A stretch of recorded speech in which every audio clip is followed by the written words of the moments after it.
Bonjour à tous et bonjour à toutes, bienvenue dans ce nouveau numéro de Originals, l'émission qui saute de plateforme en plateforme. Et aujourd'hui, pour nous accompagner, je retrouve comme chaque semaine Gauthier Jorgensen, journaliste à cinéma à Satellifax et créateur de Original. Et aujourd'hui, vu le sommaire, c'est un petit peu notre affranchi. Oui, je vais essayer de faire de mon mieux pour vous faire mon meilleur Robert De Niro. Et notre invité du jour, Perrine Kenson, journaliste cinéma et série chez Le Film Français, sur le Cercle Série et chez notre partenaire Cinématiseur. Oui, bonjour, ravi d'être là. Bonjour Perrine. Au sommaire aujourd'hui, donc un gros plan sur la première série avec Robert De Niro, 0D, à découvrir sur Netflix. Notre rubrique Ne cherchez plus, avec toujours une recommandation de Gauthier. Et de quoi tu nous parles, Gauthier, aujourd'hui ? Aujourd'hui, on va parler avec Perrine de La Messias, une série qui est sur Arte TV et qui n'a pas été diffusée en linéaire. C'est ça qui est étonnant, donc on peut la récupérer et en parler ici même. On se fera ensuite l'agenda avec une sélection des sorties marquantes de la semaine. Et vous pourrez, comme chaque semaine, retrouver en fin d'émission l'interview originale de notre invité. Vous écoutez Originals, l'émission 100% plateforme en partenariat avec Cinématiseur, disponible sur toutes vos plateformes de podcast.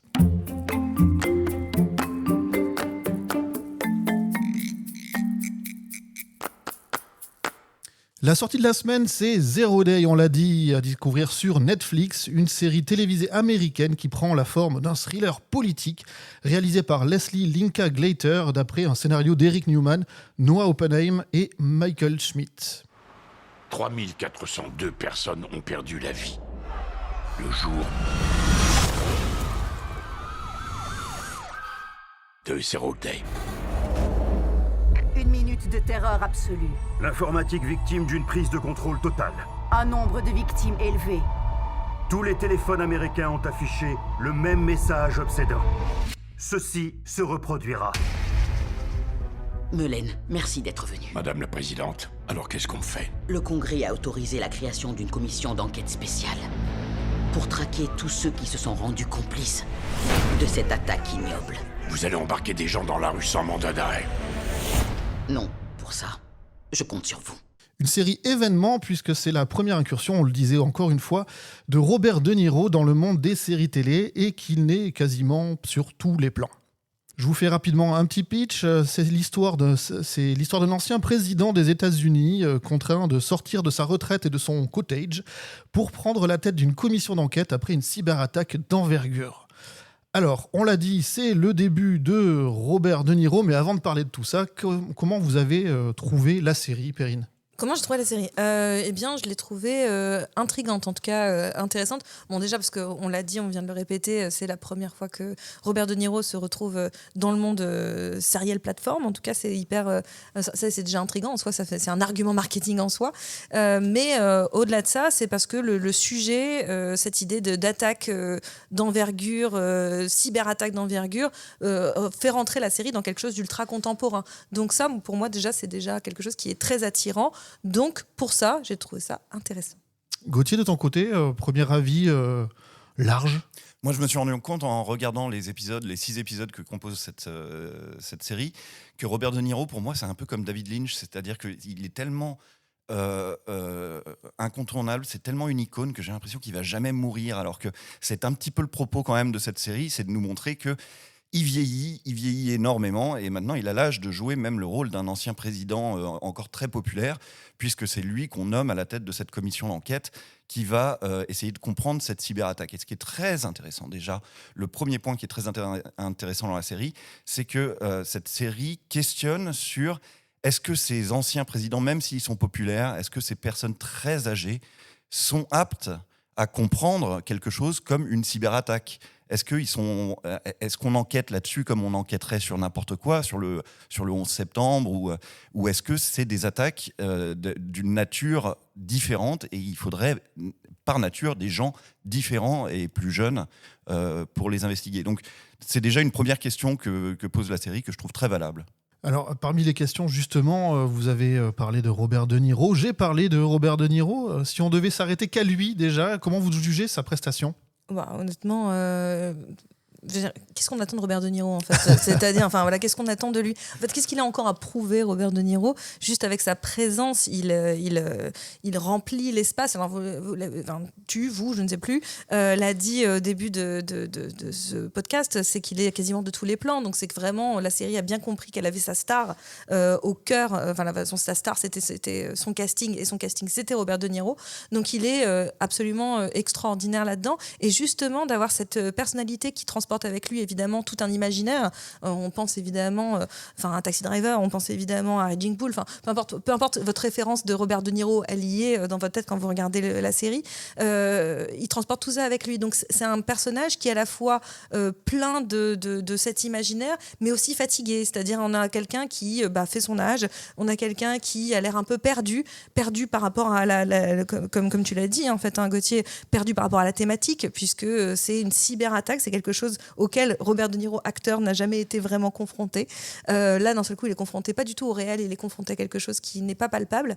Et donc de voir ce personnage aussi combatif, aussi fort, aussi puissant dans nos imaginaires, être un peu dépassé et essayer de se trouver du concret avec ça, ça c'est quelque chose qui fonctionne très très bien. Donc c'est un choix de casting qui est très malin, et Robert De Niro, comme d'habitude, est on point. Vraiment, il est très bon. La subtilité et le détail dans un simple regard. Gauthier, tu es du même avis sur notre cher Robert De Niro? Bah oui, c'est vrai que c'est amusant de le retrouver dans le monde de la série, même si je trouve qu'il fait un peu partie des têtes habituelles de Netflix maintenant, puisque on l'a vu dans Irishman, on retrouve face à lui Jesse Plemons qui était aussi dans The Irishman. Donc il y a des, on sent qu'il y a des acteurs qui commencent à côtoyer Netflix de plus en plus et un petit peu à faire partie de l'écurie Netflix. Mais cependant, enfin c'est super d'avoir une série où on peut l'avoir sur tous les plans, de le mettre face à Matthew Modine aussi, c'est top, parce que Matthew Modine, en un clin d'œil, on pense à Full Metal Jacket, mais on pense aussi à Stranger Things maintenant. Donc c'est des acteurs qui se font face et qui composent quelque chose de très intéressant. Je trouve aussi que la série a l'intelligence pour appuyer sur ce climat paranoïaque, de questionner si Robert De Niro, le personnage qu'il compose, est sain d'esprit ou non. On voit qu'il a plein de petits problèmes d'absence, de comprenette et tout ça, surtout quand il est seul. Et évidemment, est-ce qu'il est lui-même victime de sa vieillesse? Est-ce qu'il oublie des choses? Ou est-ce que ces absences qu'il a font partie du complot et font partie de la cyberattaque? Donc tout ça, enfin, est assez subtilement tricoté et nous fait passer d'épisode en épisode sans aucun problème, quoi. Alors justement, on connaît Robert De Niro pour aussi ses sorties politiques, très critiques à l'égard notamment de Donald Trump et de son gouvernement. Vous pensez que jouer un président plutôt humaniste, réunificateur, à l'opposé de la réalité, est un choix politique de Niro? Moi, je pense que ce qui fait partie du choix politique de la série, c'est de nous montrer que la présidente en place qui lui fait face est une présidente et qu'elle ressemble un peu à Kamala Harris. Et j'ai un peu l'impression que pendant pas mal de temps, tout le monde s'est un petit peu menti sur le résultat des élections présidentielles, des dernières en tout cas. J'ai l'impression que il y avait espoir surtout. Oui, il y avait beaucoup d'espoir, mais j'ai un peu l'impression parfois de voir que l'Amérique se trompe sur son propre compte, quoi. C'est Angela Bassett qui joue la présidente. Mais c'est marrant que tu parles de conte, parce que y a un peu ça dans cette histoire en fait. C'est-à-dire que bien sûr que c'est un choix politique aussi pour Robert De Niro d'aller faire ce rôle-là, un rôle d'un président vieux, certes, mais aimé, apprécié des deux bords, ce qui est quelque chose qui est complètement utopique en soi, quelqu'un qui trouverait une sorte de grâce auprès de autant des démocrates que des républicains. Ça, c'est quelque chose qui n'existe pas. Donc on est déjà dans un peu de roman et d'utopie, en tout cas d'idées parfaites de ce que pourrait être la présidence américaine. C'est une présidence de film, en fait. C'est une présidence de film des années 90, si vous voulez. C'est la présidence d'Independence Day, quoi. Enfin, un peu en quelque sorte. Donc il y a cette idée-là. Donc déjà, on est déjà un peu dans quelque chose dans le roman, en fait, d'une certaine manière. Et puis, lui-même est un personnage qui en a marre avec le roman, justement. On a marre avec l'idée l'idée, on a marre de l'idée du moins, qu'il faut raconter des histoires. On arrête de raconter des histoires. Le personnage lui-même est une histoire fictive pour ne serait-ce que la représentation de la présidence aux États-Unis, mais lui dit on en a marre de se raconter des histoires. Est-ce qu'à un moment donné, il ne faudrait pas arrêter de se mentir en tant qu'Américain et arrêter de tout storyteller, donc c'est-à-dire de tout scénariser, et plutôt d'aller droit vers la vérité, ce qui est en fait, j'ai envie de dire presque une représentation, en tout cas l'incarnation que représente De Niro. C'est-à-dire que c'est un personnage qui a toujours été droit au but, aussi malsain, aussi gênant, aussi parfois trouble que puisse être Robert De Niro dans ses films. C'est un personnage qui va quand même droit au but. Donc il y a, quand on va chercher un Robert De Niro pour jouer cette présidence-là, on va jouer un personnage fictif pour aller chercher une vérité. Et c'est ça qui, moi je trouve, est pertinent dans la série. Oui, mais parfois il y a des petites... Il y a quand même... des petites libertés que prend la série avec cette idée de la vérité dévoilée et d'être transparent sur tout. Notamment, je trouve que c'est une petite naïveté de cette série, mais la série se demande au bout d'un moment si la torture, on peut légitimiser ça dans ce genre de cas extrême ou pas. Il me semblait, moi, que l'Amérique avait fait le tour de la question de ce truc-là. Il me semblait que depuis les années 2000, on avait dit, bon, non, ça c'est terminé, normalement. Il n'y a aucune légitimité à la torture, jamais. D'ailleurs, ça fait des renseignements qui ne sont pas toujours très, très bons. Et au fait, là, la torture arrive parce qu'il y a un personnage de troll, un petit peu comme un Alex Jones ou un truc comme ça, un personnage qui ne fait un peu à la QAnon, on pense à ce type de personnages qui ont conseillé Trump, en fait, finalement. C'est ça, un personnage complotiste complètement, qui n'arrête pas de troller avec son émission télé indépendante et de dire cet ancien président il est nul, cette commission est complètement antidémocratique, les Américains peuvent décider par eux-mêmes, et il finit par en avoir marre et le faire emprisonner, ce qui est complètement antidémocratique. Mais en même temps, ça permet de poser cette autre question qui est très bonne, à savoir, quand il y a une cyberattaque d'une telle envergure, est-ce que le premier truc qu'on a besoin de sauver, c'est la démocratie, ou est-ce qu'il faut régler le problème En fait, ça pose plein de questions. C'est-à-dire qu'en effet, cette question de la torture, c'est vrai qu'à Guantanamo, etc., on en a déjà beaucoup parlé, beaucoup évoqué. Mais c'est vrai qu'on est face à une... Donc, faut le rappeler, au début de la série, il y a cette cyberattaque qui dure 1 minute, en fait, qui bloque tout. Tout élément électrique, électronique. Tous les nostalgiques de Flash Forward savent très bien de quoi on parle. Exactement, mais voilà, on bloque tout. Et en l'espace d'1 minute, il y a plus de 3000 morts parce que, à partir du moment où on bloque tout, c'est catastrophique en réalité. Les GPS, les avions, les trains, les portables, etc. Enfin, voilà, ça montre bien notre dépendance aussi, à tout ce qui est informatique, électronique, technologique, en fait. Donc ça, c'est plutôt malin. En 2 secondes, c'est réglé comme problème, ça, de notre dépendance, finalement. Mais c'est quelque chose qui est inédit, mais pas inconcevable, mais inédit à l'heure actuelle. Donc, face à une situation inédite, comme l'avait été finalement aussi... parce qu'ils ont beaucoup référence aux attentats de 2001, en fait, des Twin Towers de 2001, qui étaient inédits en soi, comme attentat. Quelle est la bonne réaction à avoir ? Et est-ce que la bonne réaction est immédiate ? Est-ce qu'on sait réagir ? Donc c'est une des questions que pose la série. Est-ce qu'on est capable de réagir en faisant... en faisant fi de nos émotions. Et en fait, ce qu'on s'aperçoit, c'est que ce personnage idéalisé aussi, finalement, l'émotionnel, la part émotionnelle, n'est pas si facilement écartable de l'équation. Et est-ce qu'on ne réagit pas de manière un peu trop spontanée ? Et en même temps, quel est le bon endroit à trouver ? Finalement, le fait que le personnage commette aussi des choses répréhensibles me le rend davantage humain. Alors encore une fois, je n'approuve pas certaines choses qu'il fait, mais justement parce que je ne les approuve pas, ça montre bien aussi que ce personnage n'est pas exempt de défauts et qu'il apprend comme nous, on apprend aussi comment réagir face à un attentat d'une telle ampleur, comme l'était 2001, ou comme peuvent l'être d'autres attentats ou d'autres formes de guérilla actuelle. Voilà, c'est aussi la question que ça pose. Comment on fait et comment se séparer de toute forme d'émotion ? Une autre forme d'évolution, c'est celle du traitement des forces en présence, où autrefois on avait la menace étrangère, souvent la Russie. Là, c'est balayé assez rapidement pour cibler divers mouvements idéologiques, mais en interne. Ça aussi, c'est quelque chose qu'on voit de plus en plus et qui est un peu un témoin de cette espèce de manichéisme, mais en même temps d'idéologie très, très exacerbée qu'on peut observer dans les démocraties occidentales. Ouais, c'est quelque chose dont on avait parlé, souviens-toi aussi, avec la série The Madness, qui était un autre thriller comme ça, paranoïaque. On en avait parlé avec Emmanuel Spadasandar. Et moi, je trouve ça pas mal, mais c'est peut-être aussi un petit peu, pour moi, simplement pour moi, une des petites faiblesses de la série, c'est que, ou une petite faiblesse du genre, c'est que j'ai l'impression que l'Amérique se rend compte 1000 fois à travers ce genre cinématographique qui est le thriller paranoïaque que l'ennemi n'est peut-être pas celui qu'on croit, il est peut-être en interne et tout ça. Bah oui, il y a un moment où comprenez-le, quoi. Peut-être que vous êtes votre propre pire ennemi, quoi. Ou pas, hein. On rappelle que c'est oui.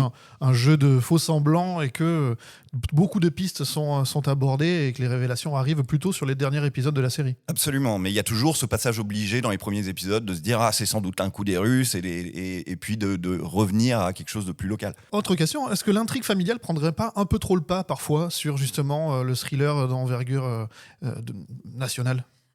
Pardon, je me permets juste un petit Ouais, remarque bien par sûr. rapport à avant, c'est que ce qui est intéressant, je suis d'accord sur le côté l'ennemi vient de l'intérieur, c'est quelque chose qui vient depuis. Enfin, regardez la guerre de sécession, les gars, c'était déjà là. Donc, en effet, ils ont l'air de tomber de leur armoire tous les 5 minutes en disant genre, ah bon.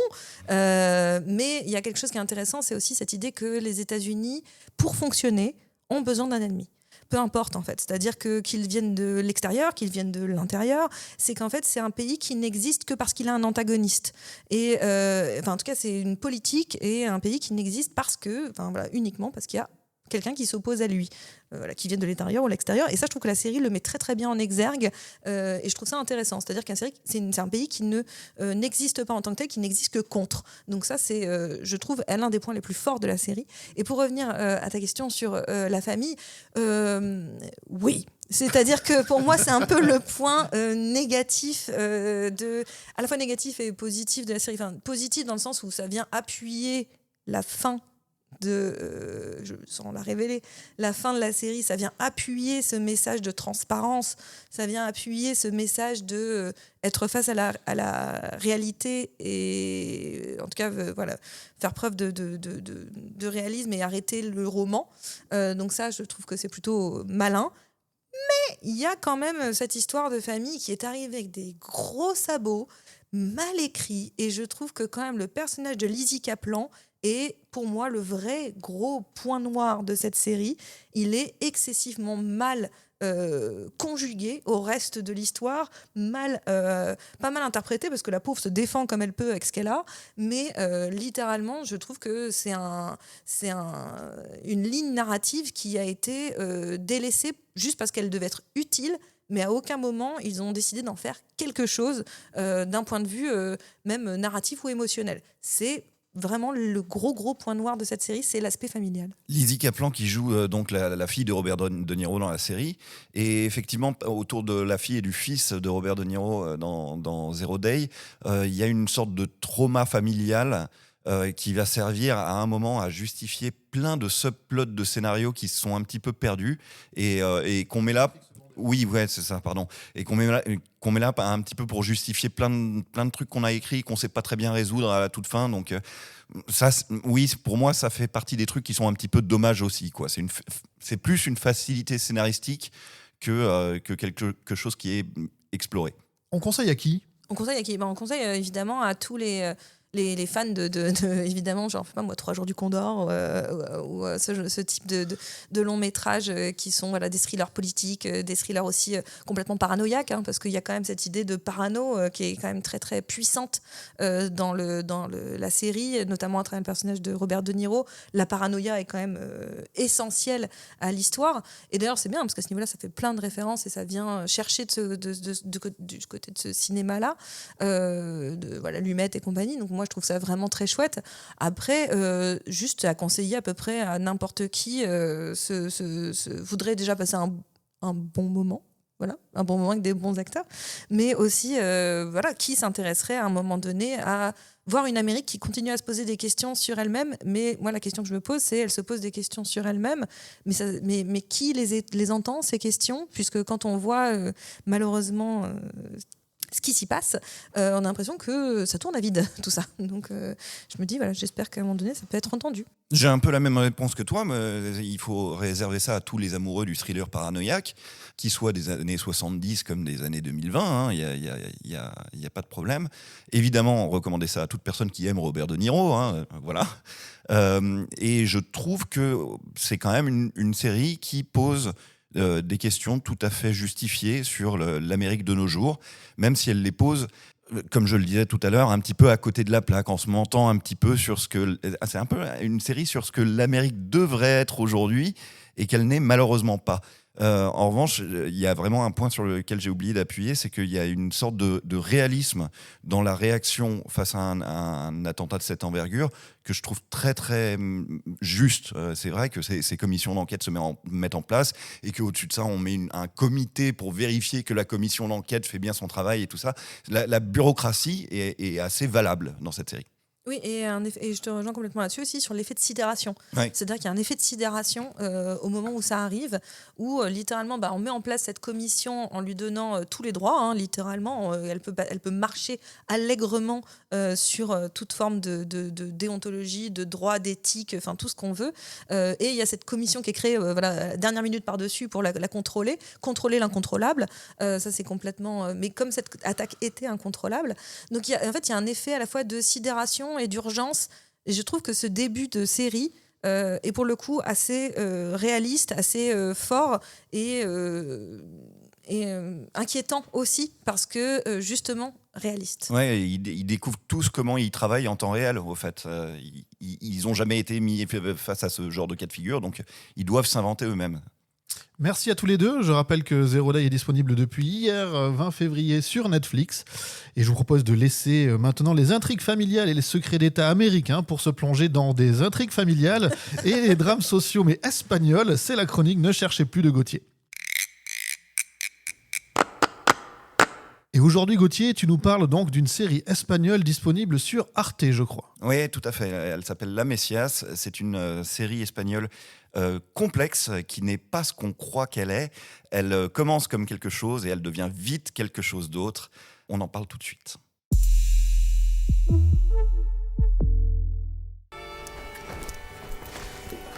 Acabo de tener esta conversación con Dios. Dios mío, dime, ¿qué quieres? A tus hijos. ¿Y para qué quieres a mis hijos? Para que salven el mundo. ¿Cómo tienen que salvarlo? Cantando. Bailando. Un poco de ti. Querido creyente, querido seguidor, hola. He visto los vídeos. Al parecer lo ha visto toda España. Tengo miedo. Fuera está el demonio. Tú no eres santa. Todo en esta vida lo hago por vosotros. Todo. Y algún día todos hablarán de nosotros. Alors en fait, c'est une série sur laquelle il faut nécessairement passer les 2 premiers épisodes pour savoir ce qu'on va raconter. Parce qu'au début, il y a une sorte de trouble sur la nature de cette série qui est volontaire. On commence à Montserrat, en Espagne, et on nous parle d'extraterrestres éventuellement, et on voit un personnage de jeune réalisateur espagnol qui est confronté à des images télévisuelles qui le frappent tellement qu'il se met à avoir un trouble intérieur et à revisiter son enfance. Et c'est là qu'on va découvrir que quand il était enfant, lui et sa petite sœur ont grandi avec la mère la plus toxique du monde, une femme complètement irresponsable qui, à un certain moment dans sa vie, a quitté son mari, est partie avec ses 2 enfants et a rencontré une figure très très bizarre, un illuminé. Et évidemment, comme toute personne toxique, elle va être très réceptive à cet illuminé qui va devenir son nouveau conjoint et qui va l'enfermer mais l'enfermer même pas contre sa propre volonté, c'est-à-dire qu'elle va être d'accord avec cet enfermement, plus ou moins, hein, elle va se laisser enfermer, on va dire, et elle va se laisser avoir une nouvelle famille pleine d'enfants, de 5 nouvelles filles, qui vont devenir une secte dans les années 90, comme ça en Espagne, comme il y en a eu beaucoup. Et c'est là que la série devient absolument, pour moi, absolument fascinante et passionnante. Je dois rappeler que c'est 7 épisodes qui font tous un peu plus d'une heure. 1h15 chacun. Ouais, c'est ça. Donc il faut prendre un petit peu le temps, mais je vais surtout laisser Perrine nous en parler parce que je sais qu'elle en parle très très bien. Alors Perrine, justement, est-ce que c'est le genre de série qui retient ton attention ? Je vais être très claire, je pense que c'est la meilleure série qui est sortie l'an dernier sur Arte. Hein. Elle date de 2023 en réalité, donc c'est sûrement la meilleure série de 2023. Et je vais aller plus loin, je pense que c'est la meilleure série depuis 15 ou 20 ans. C'est l'une des plus grandes œuvres télévisuelles qui ait été faite, point. Voilà, c'est tout ce que j'ai à dire. Je reviens un petit peu sur le résumé parce que, en effet, tout est vrai dans cette histoire, mais on peut aller plus loin parce que au début tu dis c'est un jeune réalisateur, enfin il est plutôt technicien, voilà. Oui, c'est vrai. Mais c'est même pas qu'il est choqué par les images qu'il voit à la télé. Il voit un groupe de jeunes femmes, un girls band en fait, composé de sœurs, de vraies sœurs entre elles, hein, qui se mettent à chanter des chants religieux sur un fond un peu Eurodance catastrophique et dans des costumes et un clip catastrophique qui sont devenus une blague au sein du pays. Tout le monde rit, mais lui se fait pipi dessus. Et en fait, c'est vraiment l'une des premières scènes de la série. On sent qu'il y a un trauma qui arrive. Le traumatisme est là, littéralement, ça commence par quelqu'un qui se pisse dessus. Et de terreur, en fait. Et de terreur par rapport à ces images de ces jeunes femmes qui se mettent à chanter dans un clip absolument kitschissime et horrible. Oui, on sent que tout le pays rit de ça, que c'est un phénomène Internet qui est devenu viral, mais que lui, ça le fait pas marrer du tout. Ça le fait pas marrer du tout. Pour remettre un tout petit peu en contexte la série, c'est que les créateurs, Los Javis, Javier Calvo et Javier Ambrosini, qui ont créé donc cette série, se sont inspirés de quelque chose qui est vraiment arrivé en Espagne dans les années 2013-2014. Il y a eu un vrai groupe de musique qui s'appelait les Flos Mariae. Et les Flos Mariae, c'était pareil, un girls band composé de sœurs qui, dans des tenues très kitsch et des clips très kitsch, chantaient des chansons gloire à Dieu. Et c'est devenu un phénomène en Espagne. Tout le monde s'est foutu d'elle. Littéralement, c'est devenu des mèmes très très cultes en Espagne. Et à partir de là, ils vont se saisir de ce phénomène de pop culture pour créer leur série, en fait. Donc l'histoire que raconte la série n'est pas du tout l'histoire de ce groupe, de ce girls band. C'est juste un point d'entrée. C'est un point d'entrée, c'est complètement un point d'entrée de pop culture. Et en fait, toute la série va être des références de pop culture. C'est vraiment une série qui s'appuie énormément sur le cinéma, la série, sur plein de choses. On va y retrouver des traces de Mysterious Skin, on va y retrouver des traces évidemment d'Almodovar, on va y retrouver du Chantons sous la pluie, on va retrouver... Bref, on peut, enfin vraiment, à la minute, vous pouvez chercher toutes les les influences pop culture dans la série. Mais vous n'avez jamais vu ces influences-là traitées de cette manière-là. C'est-à-dire qu'en fait, en utilisant cette espèce d'imaginaire commun, en allant chercher finalement des images qui nous sont plus ou moins communes à tous et toutes.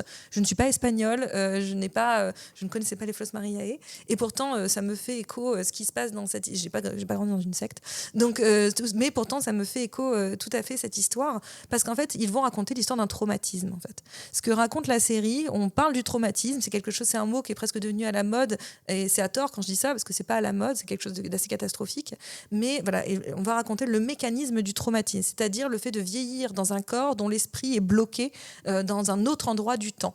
Et la série donc va rentrer dans cette histoire par cet homme, Henrik, un homme gaillard, bien sous tout rapport, physiquement du moins, qui d'un seul coup va être traumatisé en voyant ces images parce que ça va lui rappeler son enfance, et il va retrouver sa sœur dont il n'avait plus de contact depuis très longtemps, Irénée.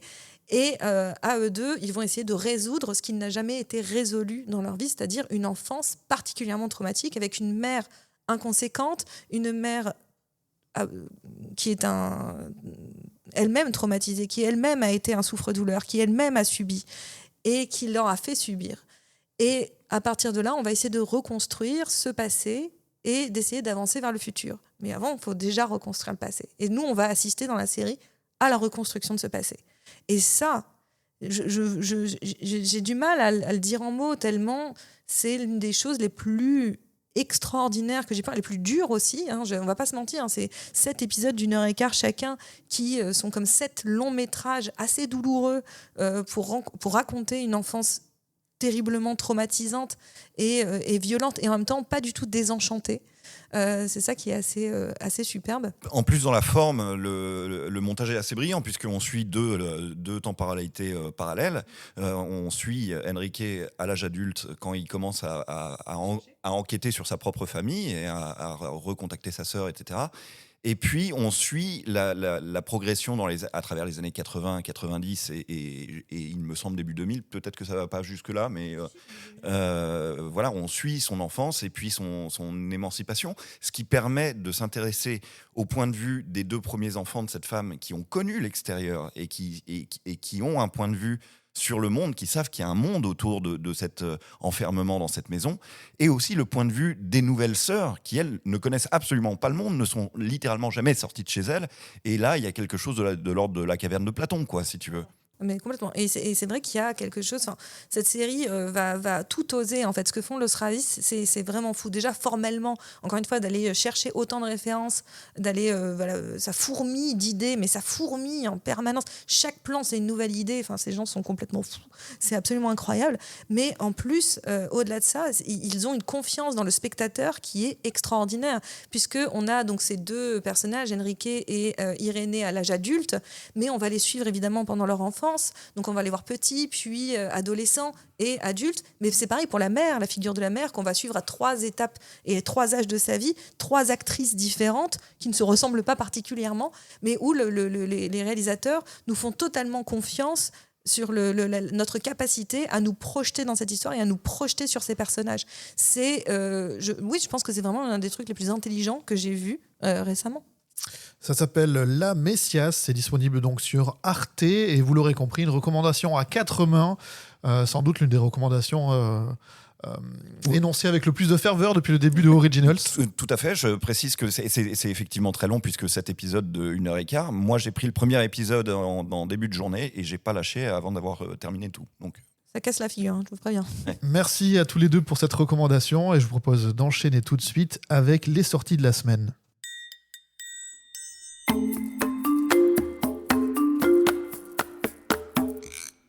L'agenda cette semaine, soit la semaine du 17 au 23 février, semaine très chargée en sorties, puisque depuis le lundi dernier, vous pouvez voir la saison 3 de The White Lotus sur Max. Le retour donc de cette série, je rappelle, une série d'anthologie très corrosive et critique. Et je vous renvoie à notre épisode 14 pour en savoir plus, puisqu'on lui avait dédié un large pan de l'émission. On passe à sorti mardi dernier, L'or à bout de bras, un documentaire sur Netflix, une plongée au cœur des Jeux Olympiques de Paris, mais dédié 100% à la compétition de basket. Toute l'épopée donc de l'équipe de France et de son rookie Victor Wembanyama face aux Avengers américains menés par les légendes comme Stephen Curry, LeBron James ou Kevin Durant. Et au programme, on passe donc des matchs aux coulisses du tournoi en passant par les entraînements, mais également par des moments plus intimes comme le dîner entre équipes ou des scènes de la vie quotidienne. Voilà, le réalisateur Jack Rogal a suivi 4 équipes lors de ce tournoi, pas comme les autres. Les États-Unis, la Serbie, le Canada et donc la France. C'est à découvrir sur Netflix. Autre ambiance sur Disney+, depuis hier est sortie la saison 3 de Reacher, le retour de Reacher, donc une série d'action et d'espionnage créée par Nick Santora, qui était à l'œuvre sur Les Sopranos, sur Prison Break, sur Lie to Me ou Scorpion. C'est tiré des romans donc Jack Reacher de Lee Child, qui est mené par Alan Ritchson. Alan Ritchson, c'est ce blond particulièrement grand et musclé que vous avez dû avoir dans les bandes annonces. Ça suit l'histoire d'un membre de la police, un ex-membre de la police militaire, donc une grosse montagne de muscles, qui joue les bons samaritains à travers les USA et trop souvent rattrapé par son passé. Cette fois, Reacher tombe au cœur d'une vaste entreprise criminelle alors qu'il essaie de sauver un informateur sous couverture de la DEA dont le temps est compté. Aujourd'hui, sur Apple TV+, c'est la saison 2 de Surface. Surface, qu'est-ce que c'est ? C'est tout simplement l'histoire de Sophie qui, après une tentative de suicide, a perdu sa mémoire récente. Elle ne parvient pas à se rappeler pourquoi elle a tenté de mettre fin à ses jours. Du coup, C'est une quête d'identité sous forme de puzzle, de thriller psychologique. C'est signé Veronica West, qui était scénariste sur Dexter, New Blood, sur High Fidelity, sur Ugly Betty aussi. Voilà, et c'est 6 épisodes à découvrir sur Apple TV+. Enfin, toujours sorti ce matin, A Thousand Blows sur Disney+. 12 épisodes cette fois pour une plongée dans le Londres du victorien de la fin des années 1880. C'est signé monsieur Stephen Peaky Blinder Knight et c'est une nouvelle histoire vraie, celle d'un gang féminin baptisé les 40 Elephants qui évoluait donc dans l'East End de Londres. Et on va y suivre les aventures de Ezekia et Alex, 2 amis à peine débarqués de la Jamaïque, luttant pour leur survie dans les bas-fonds et les matchs de boxe clandestins. Une série avec notamment à son casting Stephen Graham, un grand habitué des productions anglaises de ce type. Et en vrac, comment ne pas citer la première véritable série Pixar disponible depuis le 19 février. Et si on n'en parle qu'à la fin, c'est parce que ce sera le sujet principal de notre émission de la semaine prochaine. Donc foncez, regardez, comment ça s'appelle, Gagné ou perdu, disponible sur Disney+. Comme ça, vous serez à jour quand on en parlera vendredi prochain. Ce sera tout pour aujourd'hui niveau sortie. Perrine, je te propose de rester assise bien confortablement sur ton siège car on passe maintenant à l'interrogatoire habituel de fin d'émission. C'est l'interview originale de Perrine Kenson.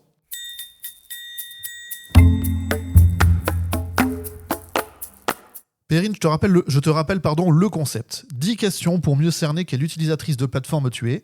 Est-ce que tu es prête ? Je suis prête. On commence tout de suite. Ciné, animé, série, documentaire. Qu'est-ce qui t'attire en priorité sur une plateforme ? Waouh. Je pense que c'est en réalité les documentaires. Les documentaires, parce que je vois assez de séries et de films. Donc je pense que c'est les documentaires sur les plateformes. Tu veux dire pour ton plaisir à toi ? Pour mon plaisir personnel, évidemment. Oui. Qu'est-ce qui t'a fait passer le pas, justement, pour intégrer toutes les plateformes à tes habitudes ? Il y a une série déclencheur, un film, un documentaire déclencheur. Il y a le moment où vraiment, ça devient une routine. Là où ça devient une routine. Une habitude, que ça t'intègre tout ça à tes habitudes de consommation, etc. C'est vrai que y a eu, ça remonte un peu, mais c'est finalement en fait Stranger Things assez étonnamment. On est tous pareils. Non, mais c'est Stranger Things en vrai qui a d'un seul coup, je me suis dit oui en fait c'est bien d'avoir Netflix pour de vrai. Et à partir de là, j'ai commencé et puis aussi de fait par mon métier à les regarder toutes. Mais je crois que c'est un peu Stranger Things qui a été un des déclencheurs. Ouais. Tu es plutôt nouveauté ou fond de catalogue pour des sessions de rattrapage par exemple ? Non, je crois que je suis assez nouveauté en réalité. Est-ce que malgré tes abonnements, tu loues encore par exemple des VOD ? Et pour être tout à fait franche, pas vraiment, sauf cas exceptionnel où j'ai besoin vraiment d'un film et qui, pas de bol, n'est dispo sur aucune plateforme. Donc à ce niveau-là, vive la VOD. Quel est ton rapport au cinéma en salle depuis que tu as intégré les contenus de plateforme à tes habitudes ? Toujours le même, pour être honnête. J'ai pas du tout changé mon rapport aux salles. Ce qui a changé mon rapport aux salles, c'est mon travail, en termes de charge, mais pas du tout les plateformes. Non, j'ai toujours le même plaisir, au contraire, à aller en salle et d'avoir les plateformes. Mais comme avant, quand il n'y avait pas les plateformes, où je regardais et la télé, et la télé en linéaire, j'entends, et le cinéma. Enfin, pour moi, c'est un parfait complément. Et alors ça c'est intéressant, changé. justement, la télé en linéaire, ça n'a pas changé ton rapport à la télé en linéaire non plus ? Pas du tout, non, ça n'a pas changé mon... Après, le fait est qu'au bout d'un moment, il faut diviser son temps, mais ça n'a pas changé. Le linéaire, justement, je vais chercher... Le linéaire, si, il y a le côté où d'un seul coup, je vais aller dans plutôt les replays si j'ai vraiment raté un truc que je voulais voir, mais j'essaye toujours d'essayer de suivre le linéaire et le cinéma, parce que c'est quand même pas pour moi pas la même expérience. Et les plateformes s'intègrent aussi très bien, puisque ça me permet juste d'avoir encore un peu plus de choix dans mes soirées. Plutôt serial binger ou consommatrice raisonnée ? On va arrêter de se mentir. Serial binger, en réalité. J'aimerais bien être une consommatrice raisonnée, mais c'est pas vrai. Télé du salon, tablette au lit, téléphone dans les transports. Quel est ton support favori pour regarder des contenus de plateforme ? Télé du salon. Est-ce que les productions de plateforme sont un sujet de conversation avec tes proches en dehors de tes activités pro ? Non. Dans quel sens, c'est-à-dire ? Tes parents, par exemple, ou on parlait de Squid Game. Ah, d'accord, dans ce sens-là, ok. Je croyais que c'était est-ce que pour ou contre ou bien ou pas bien. Non. Ah oui, si, non, complètement. C'est carrément un sujet de conversation. Ah oui, bien sûr. Squid Game et compagnie, au contraire, non, c'est un très gros sujet de conversation. Petite question business. Ouais. Comment tu récompenserais les productions de plateformes ? Tu créerais des nouvelles catégories dans des cérémonies qui existent déjà ? Tu créerais une cérémonie dédiée ? Comment tu ferais ça si tu avais la baguette magique ? C'est une vraie bonne question parce qu'en fait, on a fait cette distinction avec la télévision. C'est-à-dire qu'à un moment donné, on a pas appelé les films qui étaient faits pour la télé des films, on a appelé ça des téléfilms. Donc, est-ce que les films faits pour des plateformes, on devrait les appeler différemment ? C'est une vraie question que je me pose, que je n'ai pas du tout résolue en moi-même. Mais donc, je me suis dit que non, peut-être qu'il faudrait faire quelque chose à part, pas pour dire bien, moins bien, pas pour dans ce sens de... C'est pas une hiérarchie. C'est plus une histoire de justement donner à chacun une autre forme d'existence. Ce sont des objets différents. Ce sont des objets différents. En fait, de dire à un moment donné, continuer à encourager les gens à aller au cinéma pour voir des films au cinéma et aussi à encourager les gens pour aller voir des films sur des plateformes parce qu'il y a des choses très très bien sur les plateformes, mais pas de se dire je vais attendre qu'un film vienne du cinéma pour arriver sur la plateforme. Non, en fait, je pense que chaque fenêtre a tout à fait sa place, son existence et que en fait, on pense aussi à un objet filmique, j'entends, que ce soit une série ou un film, on pense un objet aussi en fonction de son mode de consommation. Donc, la manière dont on va le regarder. Donc, non, je pense que c'est pas du tout, et c'est pas négatif ou positif, encore une fois, c'est pas un jugement de valeur. C'est de dire, en fait, il y a des choses qui sont pensées pour l'écran et pensées pour la plateforme, parce qu'on va le consommer de manière très, très différente, et très bien qu'on le récompense en tant que tel, en fait, et pas besoin de se concurrencer les uns les autres sur les mêmes thématiques. Je suis pas sûre que ça soit tout à fait nécessaire, mais pardon, c'est long ma réponse, mais la question est compliquée. Le fait est que c'est beaucoup plus complexe que ça, puisque maintenant il y a des films qui passent au cinéma qui sont aussi financés par les plateformes. L'exemple récent de L'Amour ouf, par exemple, qui a été financé notamment par Netflix. Donc ça pose des questions sur qu'est-ce qu'un film... Mais bon, depuis très longtemps, les films sont financés par des chaînes de télé. Donc bref, je continue à penser que ça serait pas mal de faire une cérémonie pour chacun, même si c'est long les cérémonies, et que comme ça permet aussi de donner à chacun une place et un rayonnement qui lui est propre. Dernière question, elle est très simple à poser, mais peut-être un petit peu plus complexe pour y répondre. Déjà que là, j'ai mis du temps. Quelle est ta plateforme préférée et pourquoi ? Ah ouais, non, c'est dur ça. On dit pas celle que t'aimes le moins, on dit ta préférée. Non, bien sûr, mais c'est dur en soi. Enfin, je veux dire, parce que après, si je dois faire un ratio, je crois que ça reste peut-être Apple TV+, parce que ils sont moins dans la quantité que dans la qualité. Si on fait le ratio du nombre d'œuvres qui sont produites par Apple TV par rapport à la qualité des œuvres intrinsèquement, oui, je pense que ça reste Apple TV. Ça ne veut pas dire que les autres sont pas bien, c'est juste qu'il y a aussi, plus on en fait, plus forcément on risque de faire moins bien. Ouais. Après, Apple TV a ce défaut aussi d'être quand même assez américano-centré. Il y a quand même très peu de séries autres qu'américaines. Donc, finalement, c'est très bien en termes de qualité, mais ça reste très centré sur un continent. Donc, voilà, c'est ma limite, mais je dirais que c'est Apple TV+, peut-être. Est-ce que Arte, ça compte ? Ça compte pour les contenus type La Messias. Et alors, nous, on ne traite pas des contenus qui sont diffusés en linéaire, mais c'est une plateforme, bien sûr, tu peux formuler cette réponse-là. Alors, Apple TV+, /Arte. D'accord. Merci beaucoup, Perrine. C'était Original, saison 1, épisode 15. On remercie donc notre invité Perrine Kenson, journaliste cinéma et série chez Le Film Français, Le Cercle Série et Cinématiseur. Je rappelle notre partenaire qu'on remercie toujours pour sa confiance et son soutien. On remercie aussi Magic Ando à la production. Merci Ando. Ouais. Et on se retrouve vendredi prochain à 17h pour toujours plus d'actu ciné, série, doc ou animé et toujours plus de créations originales. Bye bye. Bye bye. Bye bye, merci.